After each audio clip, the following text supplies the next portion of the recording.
A man charged with felony sexual assault of children died by suicide while in custody at the Gallatin County Detention Center. The Gallatin County Sheriff's Office confirms Jeffrey Shine, a Bozeman anesthesiologist, was pronounced dead by the coroner on Thursday, November 27th.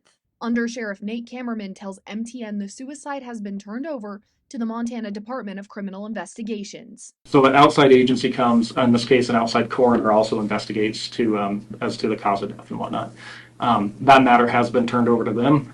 According to charging documents, the investigation into Shine began October 17th of this year, after an email linked to him was used to create multiple accounts on the messaging app Kik, containing apparent child pornography. There's some terrible, terrible stuff out there, but fortunately, we have a lot of really good people fighting to try to keep kids safe too. Working with cyber tips and the Internet Crimes Against Children, task force deputies arrested Shine November 25th.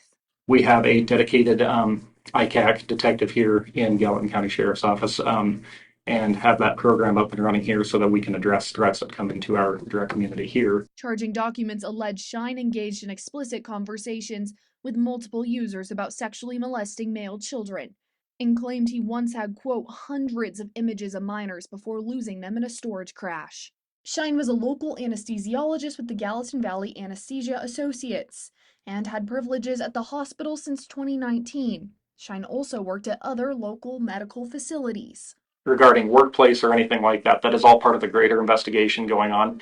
As I said a moment ago, we're taking steps from our investigations division to make sure any victims or potential victims within our community are noted and actions taken to make sure that there's nothing further there. According to hospital policy, they conduct background checks every 2 years. Anesthesiologists have limited contact with patients and are never alone with them, making it unlikely he was ever alone with a minor. In this statement from Bozeman Health, they say, quote, "We had no prior knowledge of the investigation and were not contacted by law enforcement during their investigation. We have no information suggesting any concerns related to the individual's work within our facilities." As the investigation moves forward, the sheriff's office shares its condolences. As far as the family of the offender too, that's a difficult thing, and our hearts go out to the greater community surrounding him too, as that has impact. Kammerman also urges patients to monitor their children's online activity. Just be aware, especially of your kids, what's going on the internet. Be always aware of what they're looking at, what they're getting into, who they're communicating with. In Bozeman, Megan Elaine, MTN News.